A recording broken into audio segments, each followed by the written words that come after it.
Sir next topic کی طرف چلتے ہیں، وہ ہے غدیر خم، اور زیادہ ڈیٹیل میں ڈسکس نہیں کروں گا، اس پہ ویڈیوز میں نے بھی دیکھی ہیں، آپ کا علم میرے سے زیادہ ہے۔ سر یہ بات جو ہے قرآن کا کامل ہونا، کم از کم قرآن نبی پاک صلی اللہ علیہ وسلم کے سینے میں تو کامل تھا نا؟ جی بالکل جی۔ چلیں ہم الکافی 17,000 آیات والی حدیث کو صحیح مان لیتے ہیں کہ نبی پاک صلی اللہ علیہ وسلم کو تو کلہم سب کچھ پتا تھا، تو جب انہوں نے سیدنا علی کی ولایت کا، امامت کا ہاتھ پکڑ کے اگر مطلب اظہار کیا یا اعلان کیا، ان کو قرآن پاک اتنا مطلب سارا تھا، تو اس میں صرف نص پڑھنے کے لیے وہی آیت نبی پاک صلی اللہ علیہ وسلم نے پڑھی کہ میں مومنین پہ سب سے زیادہ جان کا حق رکھتا ہوں، اس کے بعد امہات المومنین جو میری بیویاں امت کی مائیں ہیں۔ مجھے یہ بات میرے ذہن میں بیٹھتی نہیں ہے، یہ سمجھ نہیں آتی کہ نبی پاک صلی اللہ علیہ وسلم نے امامت کا اعلان کرنا ہے اور وصی رسول و خلیفۃ رسول بلا فصل، لیکن نص قرآن پاک کی وہ نہیں پڑھ رہے، نہیں پڑھ رہا ہے۔ خطبہ غدیر میں بہت سارے نصوص پڑھے ہونا۔ خطبہ غدیر میں آپ دیکھیں، خطبہ غدیر میں صرف یہ تو نہیں ہے کہ النبی اولی بالمؤمنین من انفسہم، اس میں بہت سارے ہیں، بلی اس میں بہت سارے آیات جو امیر المؤمنین علیہ الصلوۃ والسلام کی امامت میں رسول پاک صلی اللہ علیہ وسلم نے ان کا ذکر کیا، انما ولیکم اللہ کا ذکر کیا، بلی آیت تطہیر کا ذکر کیا، خطبہ غدیر میں بہت سارے آیات کا ذکر کیا۔ یہ تو وہ ساری ہیں جو اطیعوا اللہ واطیعوا الرسول واولی الامر منکم۔ آپ کیا فرما رہے ہیں کہ خطبہ غدیر میں کیوں بقیہ آیات کا ذکر نہیں کیا نا؟ میں کہہ رہا ہوں کہ کیا ہے رسول پاک صلی اللہ علیہ وسلم۔ اگر آپ یہ کہتے ہیں کہ پورا قرآن پڑھ لیتے نا، پورا قرآن، وہ خطبہ دے رہے تھے، ختم قرآن کا کوئی وہ پروگرام تھوڑی تھا۔ جو آیات امامت سے متعلق بہت ساری آیات کا انہوں نے ذکر فرمایا، آپ کتاب احتجاج وغیرہ میں دیکھیں جو خطبہ غدیر ہے ائمہ اطہار علیہم السلام سے، ساری وہ آیات ہیں جو آج کے قرآن میں موجود ہیں، جو آج کے قرآن میں موجود ہیں۔ اچھا تو پھر یہی قرآن کامل ہوا، ہٹ کے کچھ ہوتا تو نبی پاک صلی اللہ علیہ وسلم پڑھ نہ دیتے حضرت علی کی امامت۔ دیکھیں عجیب بات کر رہے ہیں بھائی، عجیب بات کر رہے ہیں۔ اگر پیغمبر صلی اللہ علیہ وسلم نے بھائی دیکھیں نہیں بھائی، آپ بھائی اگر پیغمبر صلی اللہ علیہ وسلم، میں ایک منٹ دیکھیں، پیغمبر نے ایک تقریر کیا صلی اللہ علیہ وسلم، انہوں نے اس تقریر میں 5-10 آیتیں پڑھی ہیں، ٹھیک ہے نا، اور وہ 5-10 آیتیں قرآن مجید میں موجود ہیں۔ اس کا مطلب یہ ہے، اس کے علاوہ کوئی آیت قرآن میں نہیں ہے جو انہوں نے پیغمبر نے نہیں پڑھی ہے، اس خطبے میں نہیں پڑھی۔ اس دونوں کا آپس میں یہ استدلال آپ کا، بھائی جو لوگ سوچیں وہ خود سمجھ لیتے ہیں کہ بھائی اس کا کوئی آپس میں کوئی تعلق ہی نہیں ہے۔ سر کہنے کا مقصد ہے کہ آپ کی روایات میں بڑی ترویج دی گئی ہے، وہ یہ ہے جو حضرت علی کی امامت اصل نص قرآن کی تھی وہ قرآن میں نہیں آنے دی گئی، جو آیات حضرت علی کی نص کی تھی وہ قرآن میں نقل نہیں کی گئی۔ میں یہ کہہ رہا ہوں کہ اگر وہ موجود ہوتی تو غدیر خم پہ چلو سنیوں کی حدیث میں نہ ہوتی، بات الگ ہے، انہوں نے نوٹ ڈاؤن نہیں کی، انہوں نے جو بھی تھا، کم از کم شیعہ مصادر میں جو حدیث غدیر خم کی روایات ہوئی ہیں اس میں تو ہونی چاہیے تھی کہ نبی پاک صلی اللہ علیہ وسلم نے اصل نص یہ پڑھی ہے حضرت علی۔ سب نصوص بھائی، ایک خطبے میں سب نصوص کا پڑھنا ناممکن ہے، سب آیات۔ امام ائمہ طاہرین علیہ السلام سے روایت ہے کہ قرآن کے 3 حصے ہیں، ایک حصہ ہماری شان میں، ایک حصہ ہمارے شیعوں کے تعریف میں، اور ایک حصہ ہمارے مخالفین کی مذمت میں۔ پورا قرآن یہی۔ رسول پاک صلی اللہ علیہ وسلم اگر آپ چاہتے ہیں کہ کوئی 2-3 نظر آیات وہاں پہ پڑھ لیتے، وہ مناسب نہیں تھا ایک تقریر کے لحاظ سے، اور نہ صحابہ کو وہ آیتیں یاد تھیں، کیونکہ اس طرح نہیں تھا کہ صحابہ کو پتہ ہے۔ صحابہ کو دیکھیں، جماعت مخالفین نے مشہور کرایا کہ صحابہ سب حافظ قرآن تھے، حالانکہ کوئی ایسی حدیث نہیں کہ ایک بھی صحابہ حافظ قرآن تھا، ٹھیک ہے نا۔ پیغمبر صلی اللہ علیہ وسلم اگر آیتوں کا ایک لسٹ بھی پڑھ لیتے وہاں پر، تو اس میں کوئی دلیل نہیں کہ صحابہ کو بھی پتہ تھا کہ یہ آیات ہیں قرآن مجید، کیونکہ آپ دکھائیں، میں بتائیں کہ صحابہ کو قرآن آتا ہے، صحابہ کو پورے سب صحابہ کو پورے قرآن حفظ ہے۔ اور اگر رسول پاک صلی اللہ علیہ وسلم کہاں پہ کہیں پہ تقریر کر رہے ہیں، کچھ آیات انہوں نے پڑھی ہیں، بقیہ آیات کو انہوں نے نہیں کہا کہ بقیہ آیات ہیں یا نہیں ہیں، ٹھیک ہے نا۔ یہ تو اگر کہہ دیتے کہ اس کے علاوہ کوئی آیت نہیں ہے، بات آپ کی 100% صحیح۔ اگر کہہ دیتے کہ بس آیات یہی ہیں، انہوں نے یہ تو نہیں کہا، انہوں نے اس کو مسکوت رکھ دیا، اس کو نہیں کہا کہ اس کے علاوہ آیات ہیں یا نہیں ہیں۔ تو اس سے استفادہ کرنا۔ ہاں جی سر، بسم اللہ۔ اب جو ورڈ مولا ہے یہ اتنا ملٹی لینگویج، مطلب ملٹی میننگ ورڈ ہے، اگر امامت کا اظہار کرنا تھا تو یہ ورڈ مثال کے طور پہ اگر آپ قرآن پاک کھول لیں، سورہ تحریم 66 آیت اور اس کی آیت نمبر 4 کھول لیں، اللہ تعالیٰ فرما رہا فَإِنَّ اللَّهَ هُوَ مَوْلَاهُ وَجِبْرِيلُ وَصَالِحِ الْمُؤْمِنِينَ۔ اب اللہ تعالیٰ کہہ رہا ہے میں نبی پاک صلی اللہ علیہ وسلم کا مولا ہوں، جبریل بھی نبی پاک صلی اللہ علیہ وسلم کے مولا ہیں، اور صالح مومنین بھی نبی پاک صلی اللہ علیہ وسلم کے مولا ہیں۔ مولا دیکھیں مولا ایک ہی معنی اولا بھی من غیر ہے، لیکن ہم نے ہمیشہ کہا کہ مولا جو ہے صیغے کے لحاظ سے مفعل ہے، اس میں مکان، اس میں یا اس میں زمان، لیکن معنی کے لحاظ سے التفضیل ہے، یہاں پہ مختلف معنوں میں استعمال نہیں ہوا۔ اولا بھی اللہ تعالیٰ اولا بالنبی صلی اللہ علیہ وسلم ہے، اور جبرائیل اور صالح المؤمنین اولا بھی ہے۔ اولا کس کو کہتے ہیں؟ اولا اس کو کہتے ہیں کہ 2 چیزوں کے درمیان ایسے قربت ہو کہ ان کے درمیان تیسرا حائل نہ، تو تو اگر کوئی دو چیز ایسے قریب ہیں کہ ان کے درمیان تیسرا کوئی اجنبی حائل نہیں ہے تو وہ اس سے احق ہے. تو اللہ تعالیٰ نبی کریم صلی اللہ علیہ وسلم کا مولا ہے, جبرائیل بھی ان کا مولا ہے, یعنی اولا بھی قریب ترین ان کا ہے, مستحق ترین ان کا ہے. وصالح المؤمنین امیر المؤمنین علیہ السلام کا اولا, النبی اولا بالمؤمنین من, نبی کریم صلی اللہ علیہ وسلم مؤمنین سے سب سے زیادہ قریب تر ہیں کہ سب سے زیادہ ان کا حق بنتا ہے طاعت کا اور حکم دینے کا. موقف لینینٹ ہو گیا اس پوائنٹ. نہیں لینینٹ نہیں, ہمیشہ میرا موقف یہی ہوا, میں نے کبھی اس کا معنی چینج نہیں کیا. مولا کا یہی مطلب ہے, مولا کا مطلب ہے اولا بھی من غیر ہے, دوسروں سے زیادہ وہ حقدار ہے. جب نبی کریم صلی اللہ علیہ وسلم نے لفظ مولا استعمال کیا ہے غدیر خم کے مقام پر, دیکھیں ہمیشہ انسان ایک لفظ کو جب استعمال کرتا ہے وہ ایک ہی معنی میں استعمال کرتا ہے, دوسرے معنی اس کے مد نظر ہی نہیں ہوتے. مثلا اردو کا لفظ ہے کل, میں لفظ کل اگر استعمال بغیر کسی قرینے کے کہہ دوں کل, آپ کو نہیں پتہ چلتا کل کون سا کل, گزرا ہوا یا آنے والا کل. لیکن جب میں بات کر رہا ہوں کہ میں کل آؤں گا, میں کل کھانا کھاؤں گا, میں کل اسکول جاؤں گا, تو اس میں کوئی کسی کو شک ہی نہیں ہوتا, نہ مخاطب کو اور نہ متکلم کو, کہ یہ کس معنوں میں استعمال ہوا ہے. نبی کریم صلی اللہ علیہ وآلہ وسلم نے جہاں پہ جب تقریر کیا وہاں پہ صرف لفظ مولا کا استعمال نہیں کیا, بہت سارے الفاظ کا استعمال کیا, لفظ ولی کا استعمال کیا, لفظ خلیفہ کا استعمال کیا, لفظ امام کا استعمال کیا. وہ خطبہ غدیر میں سب موجود ہیں, ان کا طاعت آپ پہ واجب ہے, اگر ان کی طاعت کرو گے گمراہ نہ ہو جاؤ گے, یہ سب استعمال کیا. اس کے بعد لفظ مولا بھی استعمال کیا, لفظ مولا کو ایک معنی میں استعمال کیا, اس کے دلائل بہت زیادہ ہیں اگر آپ میرے تقریروں کو دیکھا. اسی لیے تو امیر المؤمنین علیہ الصلوۃ والسلام بار بار انہوں نے اپنے دور خلافت میں لوگوں کو قسم دیتے تھے کہ جنہوں نے یہ سنا ہے پیغمبر صلی اللہ علیہ وسلم سے یہ شہادت دے دیں, اور شہادت دیتے تھے لوگ اور کڑے, اور وہ کب اس بات کو قسم دیتے تھے جب ان کی خلافت پہ نزاع ہو رہی تھی, لوگ ان کی طاعت نہیں کر رہے. تو یہ واضح ہے کہ جو اس زمانے میں اس مسئلے پہ کوئی شک نہیں تھا کہ لفظ مولا کا کیا معنی ہے, رسول پاک صلی اللہ علیہ وسلم کیا معنی لے رہے ہیں اس سے. جیسے اگر ابھی میں آپ سے کہہ دوں کہ میں کل آپ کے پاس آ رہا ہوں, یا کل آپ سے بات ہوگی, یا کل میں کھانا کھانے گیا تھا وہاں پر, تو اس میں کوئی شک ہی کسی کو نہیں ہو سکتا کہ لفظ کل سے کیا مراد, کیونکہ متکلم جب بھی بات کرتا ہے وہ معنی دوسرے معنی کی طرف وہ توجہ نہیں رکھتا, اور مخاطب بھی اس کے بعد اگر سمجھنے والا عاقل ہے, زبان کو سمجھتا ہے, تو وہ سمجھ لیتا ہے کہ اس سے کیا مراد لے رہا ہے. جی سر بات کریں. سر غدیر خم پہ میرا یہ آخری سوال ہے, اس کے بعد صرف دو چھوٹے سوال ہیں. غدیر خم کا آخری سوال میرے سے آپ سے یہ ہے, غدیر خم جو مقام ہے وہاں پر جب حج کا قافلہ تھا تو اہل شام اور اہل مدینہ رہ گئے تھے. اگر عرب کا سردار حضرت علی کو اناؤنس کرنا تھا, اس کے لیے بہترین مقام جو تھا وہ مکہ تھا, وہاں پر اللہ کے نبی صلی اللہ علیہ وسلم حضرت علی کو ڈکلیئر کرتے, سارے عرب موجود تھے وہاں پر. تو اس کے جواب میں دے دیتا ہوں.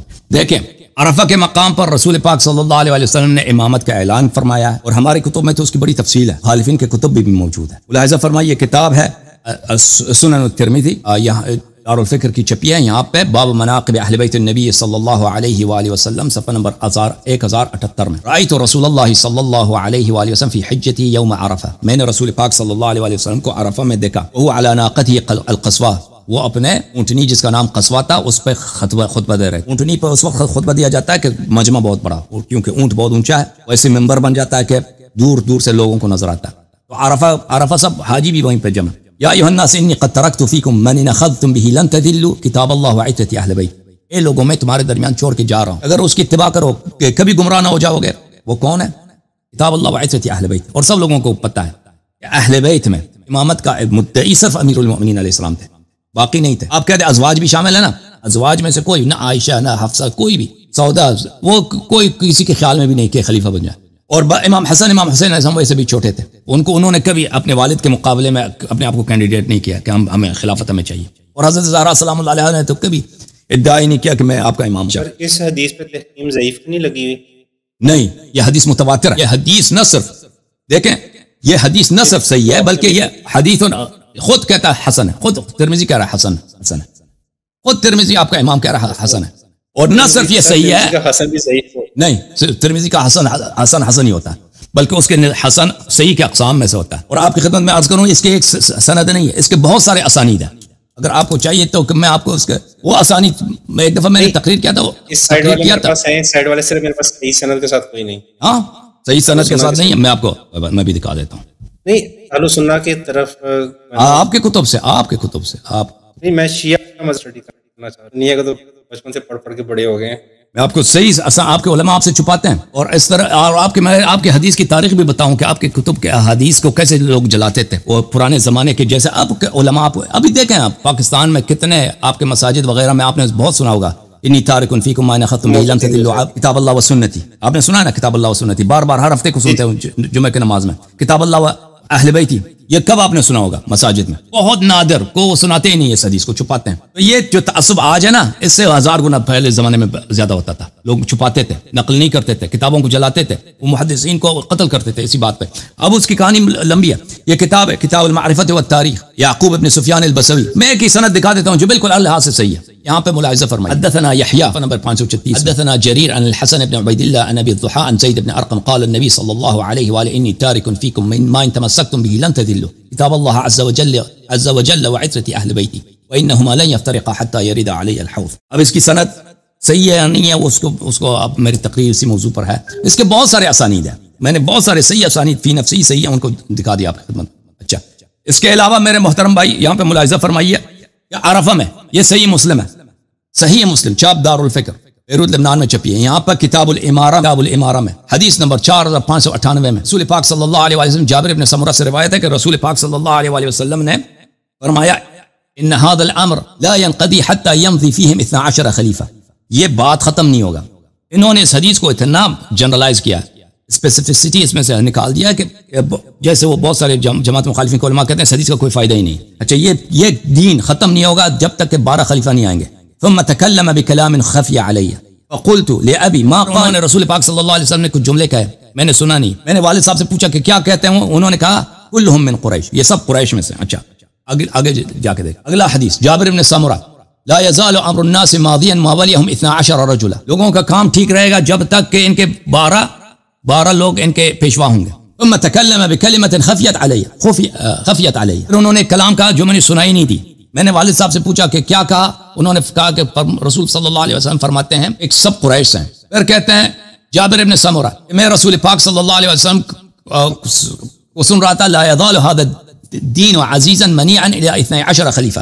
یہ دین باعزت ہوگا، یہ دین ہر لحاظ سے مستحکم ہوگا 12 اماموں تک، 12 خلفاء تک. فقال كلمة صمنيها الناس، پھر انہوں نے کچھ کہا لوگوں کی چیخ و پکار کی وجہ سے مجھے سنائی نہیں دی. اب پتہ چلے کہ اس کو کیوں سنائی نہیں دی. لوگوں نے چیخیں ماری، ٹھیک ہے نا. جب 12 خلفاء کی بات آئی ہے لوگوں نے چیخ ماری، حالانکہ واجب یہ تھا لا ترفعوا اصواتكم فوق صوت النبي صلی اللہ علیہ وآلہ ولا تجهروا له بالقول كجهر بعضكم لبعض ان تحبط اعمالكم وانتم لا تشعرون. رسول پاک صلی اللہ علیہ وسلم جب گفتگو کر رہے ہیں تو اپنی آواز بلند نہ کرو، اگر کیونکہ آپ کے اعمال باطل ہو جائیں گے. تو صحابہ نے وہاں پہ کو بات نہیں کرنے دیا. تو اس سے پتہ یہ چلا میرے محترم ناظرین کہ رسول پاک صلی اللہ علیہ وسلم نے جیسے ہمارے احادیث میں وہاں پر عرفہ میں انہوں نے اس بات کا اعلان کرنا چاہا، لیکن صحابہ نے ان کو اعلان نہیں کرنے دیا. ملاحظہ فرمائیے کتاب سنن ابی داؤد کتاب دار الفکر، یہاں پر ملاحظہ فرمائیے کتاب المہدی میں علیہ الصلوۃ والسلام صفحہ نمبر 796 سمعت رسول اللہ صلی اللہ علیہ وآلہ لا يزال هذا الدين عزيزا الى 12 خلیفہ فكبر الناس وضجوا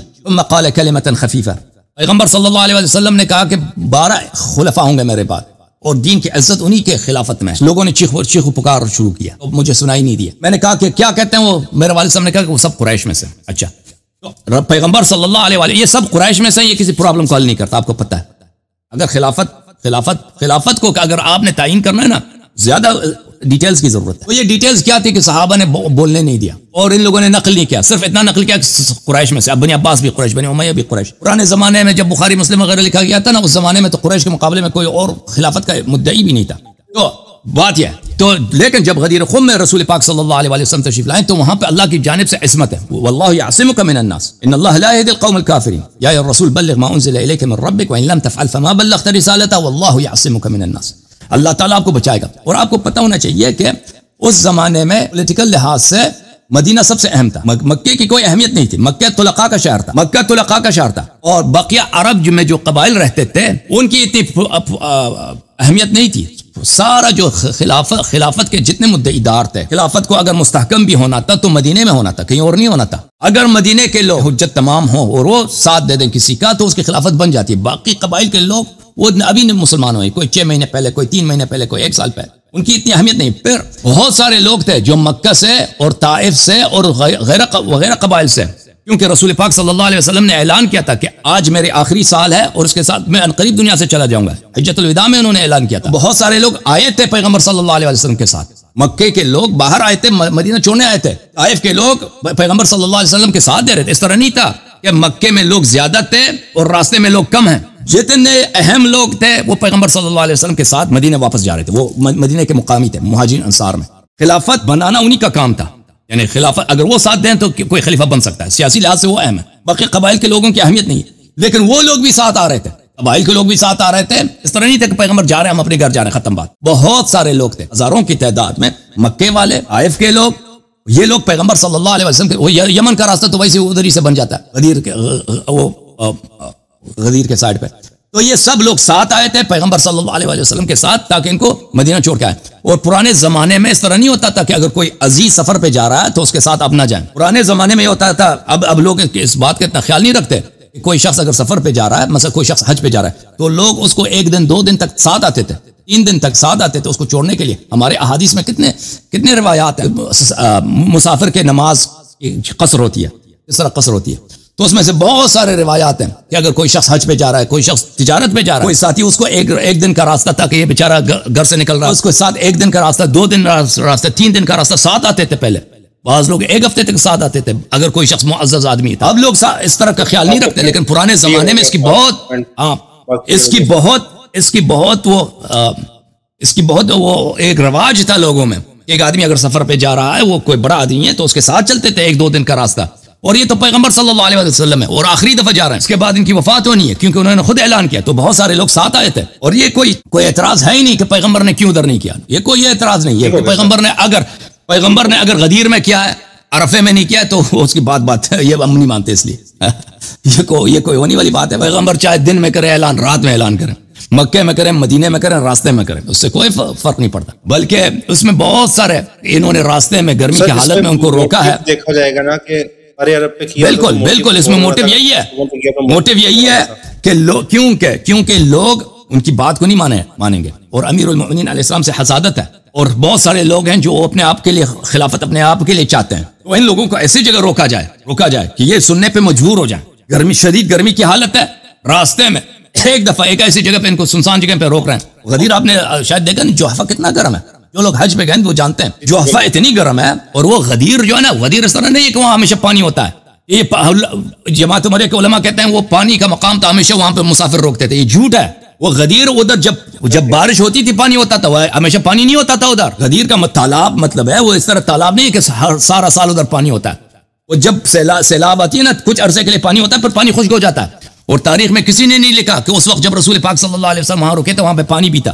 ٹھیک ہے, تو اتنی گرم حالت میں وہاں پہ رکتے ہیں. وہاں پہ ان کو کہتے ہیں درختوں کے نیچے جھاڑو لگا, ان کو بیٹھنے کی اجازت بھی نہیں دیتے درختوں کے نیچے, سب گرمی میں بیٹھے ہیں. منبر بنایا جاتا ہے وہاں پر, تو سب لوگوں کو پتا ہے کہ یہاں پہ اہم اعلان ہونے والا ہے. جب آپ سب مجمع کو روکتے ہیں نا, مسافر آپ کبھی پیدل پہ گئے نہیں گئے, پتہ نہیں کسی سفر پہ, مسافر کو, ہاں مسافر جب اپنے گھر واپس جا رہا ہے, اس کو اگر روک دیں تو اس کا حواس جو ہے نا, مثلا کوئی شخص ابھی مثلا عید پہ جا رہا ہے اپنے گھر, اس کو آپ روک دیں, دیکھیں اس کو وہ کیا کہتا ہے. ٹرین پہ جب جا رہے ہیں, ٹرین سے اس کو نکال دیں, بیٹھ جاؤ ادھر. وہ بالکل وہ حواس باختہ ہو جاتا ہے کہ کیوں یہ ہو رہا ہے میرے ساتھ, میں نے تو گھر جانا ہے, لیٹ ہو جاؤں گا. تو جب ان کو روکا گیا ہے تو وہ جلدی سے وہ سننا چاہتے ہیں, جلدی سے بات ہو جائے کہ کیا کہنا کیا چاہ رہے ہیں, تاکہ ہم واپس سفر پہ لگ جائیں, واپس اپنے گھر کی طرف جائیں. گرمی کی حالت میں ہمیں روکا ہوا ہے. تو یہ جو انہوں نے روکا ہوا ہے, اور جگہ پہ یہ لوگ مخالفت کر رہے تھے, سننے کے لیے تیار نہیں تھے, نعرے بازی کرتے تھے پیغمبر صلی اللہ علیہ وسلم کے خلاف. جب وہ امامت کی بات کرتے ہیں نا, زجہ کر رہے ہیں, نعرے بازی کر رہے ہیں, ان کو بولنے نہیں دے رہے,